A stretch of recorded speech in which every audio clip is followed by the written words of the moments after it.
York City vlog. I love going to New York City so much, and this time we came for my little cousin's birthday. Look at her, she's so cute.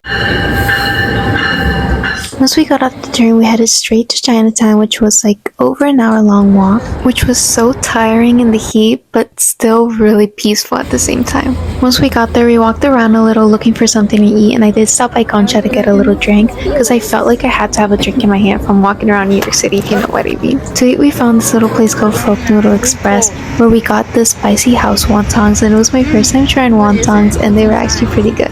After a little eating break, we headed over to the Brooklyn Bridge to walk over it, but we only went halfway because we were already starting to get really tired. We got to take another break once we got to the World Trade Center station, where we were able to sit down for a bit to cool down and charge our phones before we headed over to a little ferry boat thing that would take us over to President's Island. At this point, I was so ready to close my eyes and take a nap, but of course we had to do so much more walking while we were on the island. Thankfully, we decided to take a train over to Times Square instead of walking all the way. And this was my first time on one of these New York City trains in 8 years since I moved away, so it felt pretty nostalgic. In Times Square, we didn't really spend much time there since it was pretty crowded, so we headed over to K-Town to get some ice cream before we left, since it's pretty close by to Penn Station.